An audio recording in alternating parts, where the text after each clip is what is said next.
Shmuley Boteach, and you're watching Taped with Rabbi Doug. We're gonna see Rabbi Doug.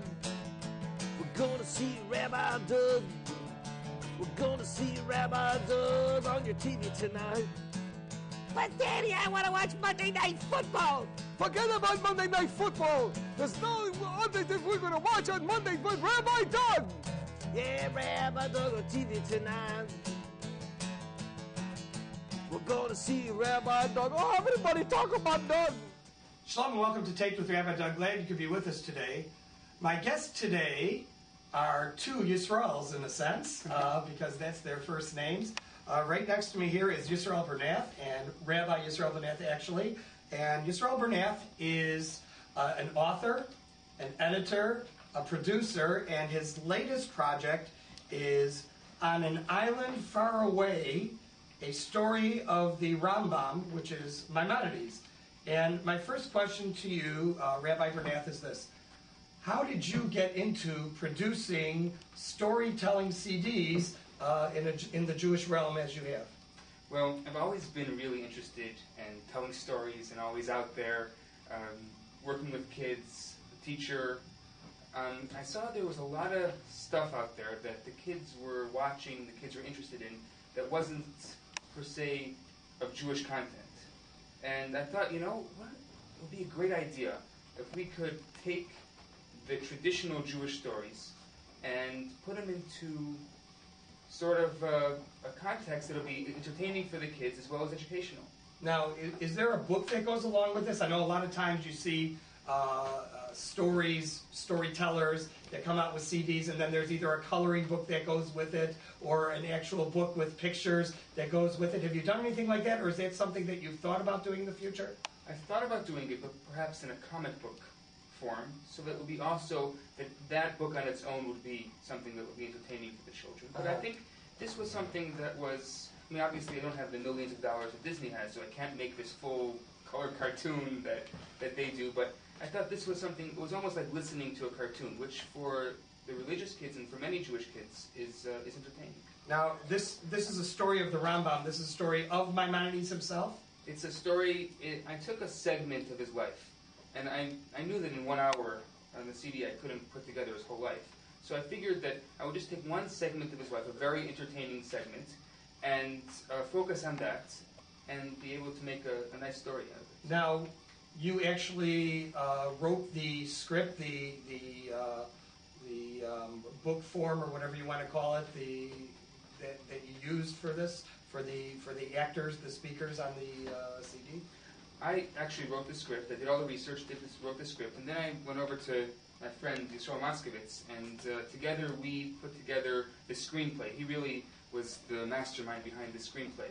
Now, Yisroel Moskovits, you have a long acting career throughout high school and post-high school, and have been the star of a lot of plays. Do you plan on doing voiceovers such as you did here and acting as a career? What was your thoughts in being asked to actually do something that was going to be produced professionally and distributed? Well, I've looked a little bit into doing professional voiceover work. I definitely like to do it. It's kind of a hard industry to get into, but I really liked being able to kind of dip my feet in it with what I was able to do here with On an Island Far Away. And I liked it was kind of small and independent, and we had a lot of fun. And so, you know, it was a great way to get started, and I just liked all the elements of my involvement in it. Now, both of you who are veterans in the Chicago Jewish community obviously have a lot of connections to the people who are getting this into their homes and listening to it. Have you had any comments yet, either of you, from kids in the neighborhood who've said, I've got An Island Far Away and I heard you on it and it's great? It's funny, it's my first time in Chicago since the release, and everywhere I go it's like, oh, we saw it, we did it. It's been really a lot of fun to hear the comments from the kids and how much the kids really enjoy it. And Izzy? Well, the funny thing for me is most of the characters that I voiced, I also wrote the dialogue for, and to have kids come up to me and repeat things that I wrote and do the voices that I did, it's a really, really strange experience, and just having, like, people are requesting that I do voices, and even, like, before the tape was released, I was really surprised to hear like some kids had heard some previews, and they were laughing, and I couldn't believe that anything I had written and done was that funny, and so it's been great. Well, I think that I've seen you in a number of plays, and your dialogue and your accents, playing characters from different countries and different time periods are amazing. So I'm not so surprised. I'm really not. An Island Far Away now is a story about Rambam and his life. Why don't you tell us a little bit of the history of Rambam Maimonides for our viewers who aren't familiar with this great doctor and rabbi of Jewish lore and history? Well, as you said, Maimonides was both a doctor and a rabbi, which really interested me from a producer's perspective, because it was I, as a rabbi, was able to see the dynamic between what it meant to be a doctor and a rabbi. So he had a very difficult life. His wife passed away very young, left him with 2 kids. He raised those kids by himself. Those 2 kids ended up dying. One got very, very sick. I don't remember exactly what the disease was. And the other one also got sick and died. His brother, his only brother, was lost at sea. And here was a man who had tremendous faith. He had tremendous ability to overcome all these obstacles. I mean, here he just lost his family, and what did he do? He started writing books to help people heal, to help people work, and to help people with their issues. And he was a very busy man. Not only is he, I think it's important to know, not only is he famous for all his writings, but he's also the posek of the Sephardic Jewish community, the Mishnah Torah and so on. He is the one who has actually explained Jewish law according to Sephardic custom and observance. But even today, the Rambam, the Yad Chazaka, Mishnah Torah, is accepted by all Jews as the first properly codified book of Jewish law, and it's 30 volumes. I mean, it's a tremendous working. So can you tell me a little bit in this story? What are we learning a little bit about Rambam as a preview to the CD? We're learning this particular story is set while he's a doctor, and what happens is the queen gets very ill, and she wants a palace built for her, and so she calls her doctor because she had gone through many architects. And it's funny because it's not a very well-known story about his life. And the queen in the story is your aunt and my childhood friend Julia Roth, isn't it? Right. Go ahead. It's funny that the kids really she's the one they all copy because of she's very, very dramatic in the story. It's funny. So what happens is the queen wants this palace made for her, and they go and call all the architects, and no one can make this palace. And the Rambam comes as her doctor, and she's screaming, and that's what's the way the story is told. That she really was putting up a real heck of a fit because she couldn't get this palace the way she wanted it and designed properly. So the Rambam comes and finds out what's going on, and he goes back to his study and actually designs a palace. Now here's a doctor, and he's not supposed to find her some kind of remedy, and he goes and designs her a palace. She loves the palace, hires the Rambam to oversee the building of the palace. After it's finished, obviously, as it was customary for the Egyptian palaces, the hieroglyphics were necessary to during the walls. So they hire this Arab, which was an Arabian Arab, and it was very common, obviously. So they hire this Arab artist who then makes these hieroglyphics in the walls. And the Rambam, it's funny, the king had offered the Rambam a tremendous sum of money for the building of the palace. But instead, he had this prisoner, which was a minister, taken out of the dungeons, which the king was shocked at. What's going on here? And when the artist finishes his work, he tells the king that instead of the money, he wants the Rambam thrown in the river. And then the Rambam goes to an island far away. He ends up hiding out in an island for a number of years, until one day the king loses his ring. And obviously, even though it's just one little segment, I try to bring a lot about his life, and as he's going away on the island, I try to bring in about again about his family and Was this wanting to have the Rambam killed, per se, was that because he was a Jew?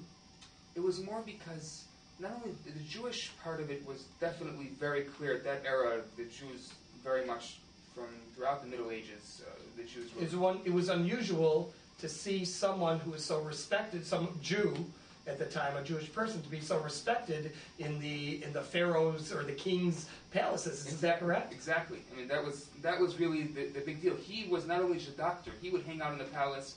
The Sultan would ask him for advice. He was very much connected to the Sultan, and doctor and advisor. Well, he was. I think he was more of a doctor, but he was a very wise man. So he would come in on different issues that would come up in the palace. It's not very clear exactly. We don't know so much about his life because he wrote so many books. He never wrote about his life.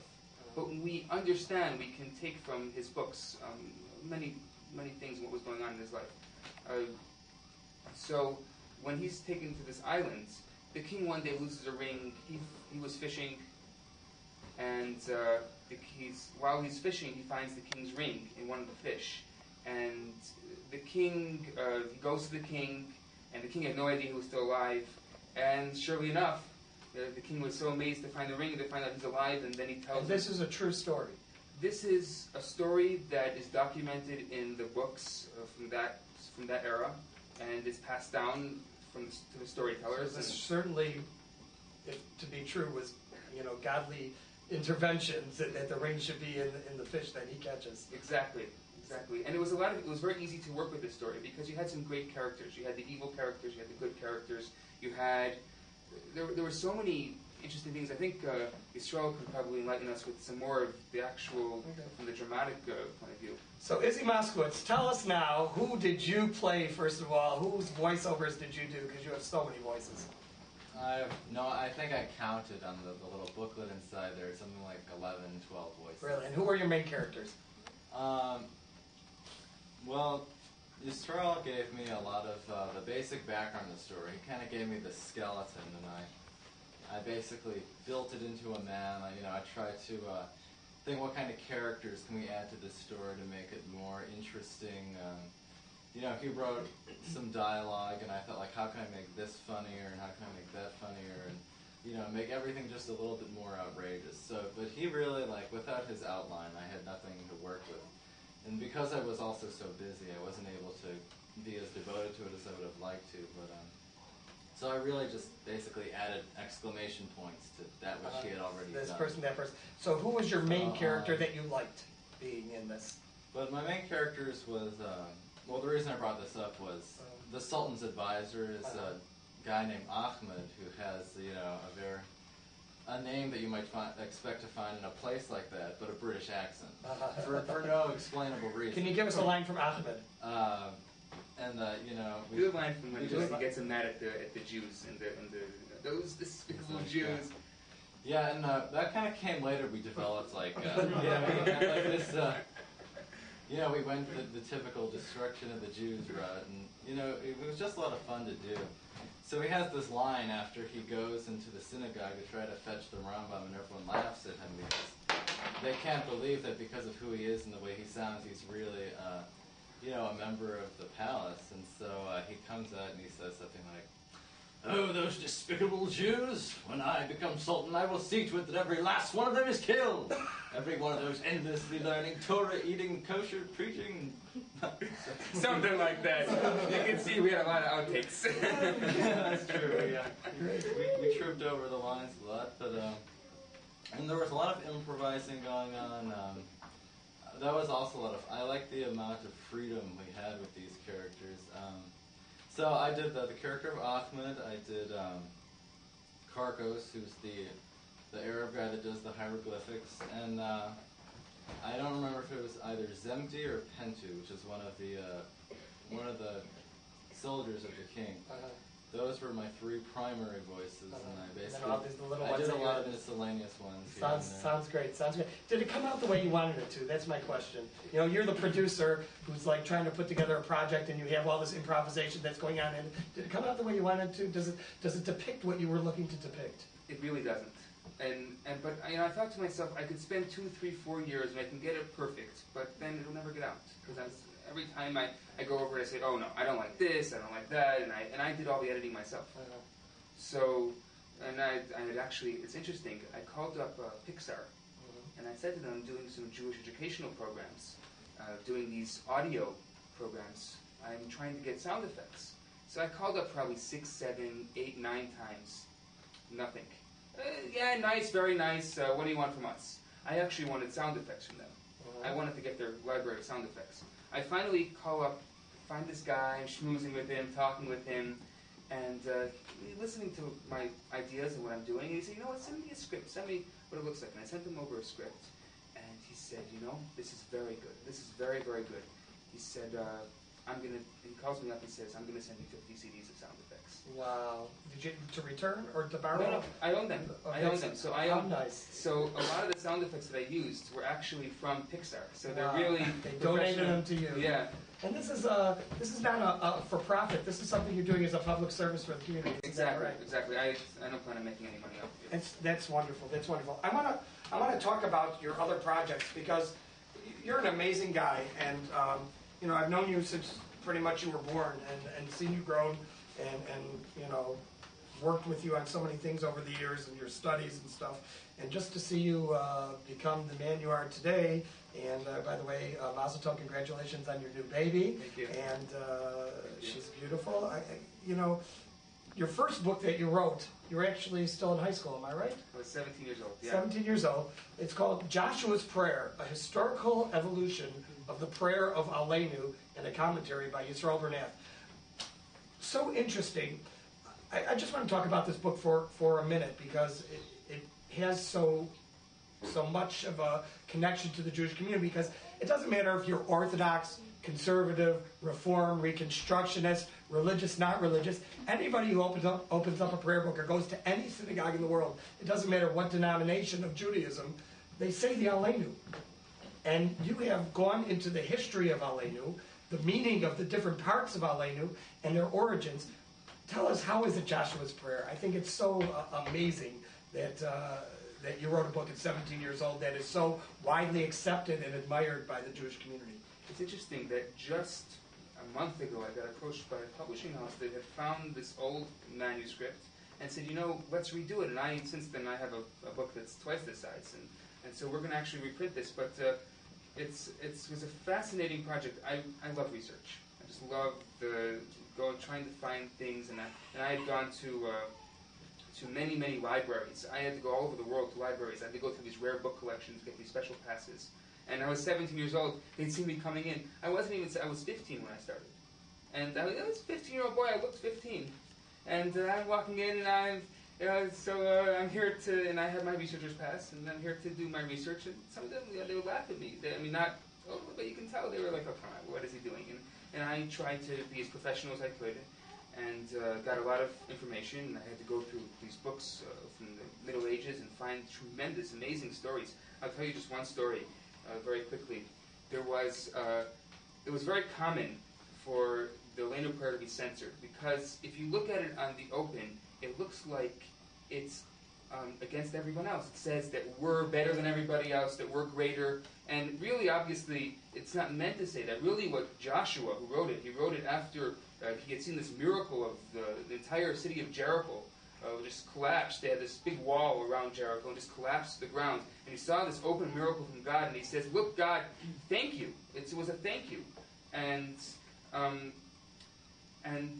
But obviously, like, there's one story, in 1430, there was a guy named Pesach Peter, and he was an apostate Jew. He converted to Christianity, and he wanted to show loyalty to the church. So he said that the Jews have this prayer called Aleinu, and in the Aleinu prayer, they have this verse that says, Shehem mishtachavim lehevel v'erik. And the hevel v'erik, which translates as vanity and nothingness, has the same numerical equivalent as the word Yeshu Muhammad. It's JC and Muhammad, which what he was trying to say to the church was that when they say that the other nations, when they bow to vanity and nothingness, they're saying that JC and Muhammad are vanity and nothingness. And they sent out this edict across, it was instituted then at 1430 and again throughout the middle of the 1700s, and they actually etched out. You can see in the prayer books, I found prayer books, that they actually etched out from the prayer books their land of prayer. Really. And of course, due to that, until modern times, those words were not replaced into the language. As a matter of fact, if you look at the newest, most modern prayer book, the Art Scroll Siddur, which is the most widely new edition of the Siddur used around the country, it has Shem Shtachavim added, but the old Orthodox prayer book, which was, for example, the Birnbaum prayer book, omitted it still, which was written in the maybe 40s, I think, or the original version, or 50s. And here, now in the 80s, 90s, and in the 2000s, it's been added back into prayer books. The Lubavitch added it back into the prayer book much earlier than that, into their version of the prayer book. And still, you don't see it in the other versions of the prayer book today. Right. Do you think that's because it was out so long, we're used to saying it not this way, so let's not do it? It's very interesting because, you know, I'm not sure why, how it's added, how it's taken out, but I know that in the Middle Ages, when this was such a big deal, the Leinu prayer was a testament of Jewish faith. Like the Shema, like at those times when people were died at the stake, and terrible things were going on, and they were just burning Jews.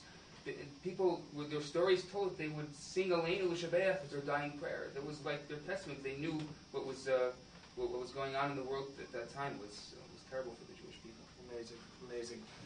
I want to take a look at some of your other projects, if we can do that too, because one of them features a book. Can you tell me how you're involved in this book? It's called Climbing Jacob's Ladder, Dr. Henry Roth, Teaching and Counseling Orthodox Students. Dr. Roth was on our show and told us all about this book before, and you're involved in the publishing of this book. What was your involvement in this book's being put together? I was working with Dr. Roth, and he showed me this manuscript. He was just in the middle of it at the time, and I said, you know, this is great.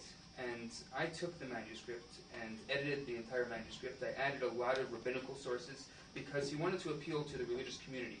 So because he was a doctor and not so much of the knowledge of the Torah, he had a lot of trouble taking his book and building it for the religious person. So I edited the book. I added the last chapter called Theomic Narratives, and I really worked through it. Actually, then published the book, which publishing house that I started called Dwelling Place Publishing, and which now is running full time. I don't even have much to do with it anymore. I gave it over to someone else, and it's run full time in New York. And they're publishing a lot of books and doing very well. Very nice, very nice. And then the Holocaust Remembered: Child Survivors' Account of Imprisonment and Redemption, 1939 to 1945, by Leo Rosner. Who is Leo Rosner? How did you get involved with him, and how did you get involved in this book, and what is your involvement? Leo Rosner lives in Miami, and I went to school. One of my years in rabbinical school, I was in Miami, and one day I heard this guy speak, and he spoke so well. He was 13 years old. He survived 5 concentration camps alone. And I said, wow, this guy's got a great story. I went over to him and I said, you know, I'm a writer. I love writing. Give me your story. So he would come. I probably had, I'll say, 80 or 90 hours of interviews. And there were points of the interviews that he would just cry. We couldn't continue because I was bringing back so many memories. I was just pulling out so much information. From that information, I ended up then writing the book for him. And I wrote the book. And as a ghostwriter? As a ghostwriter. And then he published it, and he goes around the world speaking, and he takes the book with him. Very, very nice. You know, we just recently taped a show in Miami with the King David Bikers, which is the largest Jewish motorcycle club in America.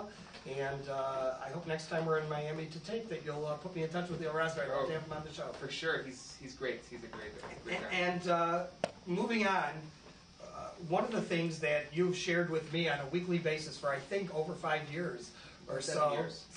7 years, is the Luminary, which has been a weekly Torah portion summary along with stories, explanations, and midrashim, legends about the Torah portion, commentaries from different famous commentators, and so on, who comment on the Torah. and I know you've put it together into a booklet of all your luminaries from the different Torah portions, and you do this on a weekly basis for every Torah portion. Can you tell our viewers how many Torah portions are there altogether? 54? 54. 54 Torah portions, and every year, for 5 years, you did different. You didn't republish the same one every year. You did a new one for 7 years, just until recently, because you're involved in so many other projects.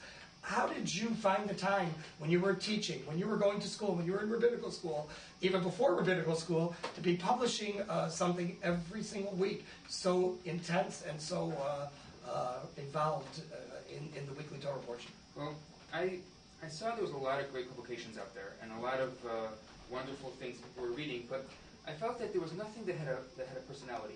Nothing that people can relate to and say, you know, this is my publication. This is something that really relates to me, that I could grow from. And I knew that me as a person, I needed to grow. And this was very much part of my growth. I love writing. And it was a little bit of a joke. It was an inspirational story, a little bit of a lesson, something to learn. It was just this package, and my readers, before I finished, which it was only about 4 months ago that I stopped writing it, and my viewers, my readers were about 60,000 worldwide every week. Wow. By the time, just from the 7 years that had built up, unfortunately. Just amazing. So you are now a stationed rabbi in a location and for a community. Where are you at now? I'm in Montreal. In Montreal proper. Yeah. And do you speak French? no parle français. I don't know any French. But it's something that you're picking up, obviously, slowly. Yeah, I've been there about 7 months. 7 months, very nice. Well, I just want to wish you a lot of success in your position in Montreal, and hope you'll come visit your family and us as well, often here in Chicago. I want to thank Rabbi Yisroel Bernath. I want to thank Yisroel Moskovits. Yisroel Moskovits is Izzy Moskovits as well. He's stationed here in Chicago and a college student right now, right? Yeah. And I wish you much success in your acting and your voiceover career, because you're really great. Why don't we do a little piece for them, the two voices? Okay, how about real quickly? Go ahead, real quickly.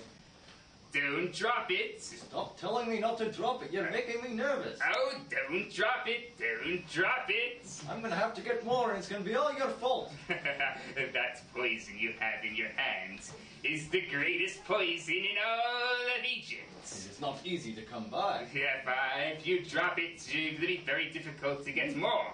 I'm going to make you get me some more if you drop it. I'm going to make you get me It's some not more. your fault. And we're going to poison the Rambam once and for all. Very good. I want to thank our studio audience. I want to thank you guys. Remember, our website is tvrabbi.com. Be sure to check it out. Drop us an email at info@tvrabbi.com, and I'll tell you how to get a copy of On an Island Far Away, produced by Yisroel Bernath. And Rabbi Bernath, thank you again. Yisroel Moskovits, thank you so much for being on the show. And remember, we're on every week at this time. Hope to see you next time, right here on Taped with Rabbi Doug. Shalom, everyone. Bye. Bye.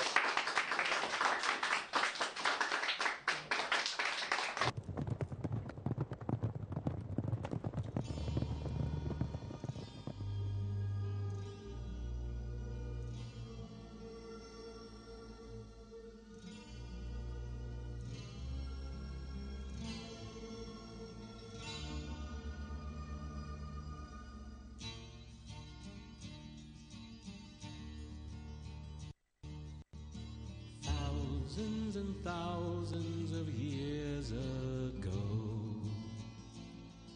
I walked through the desert, hot and slow. My brothers, they walked right by my side. Jew, don't run, Jew,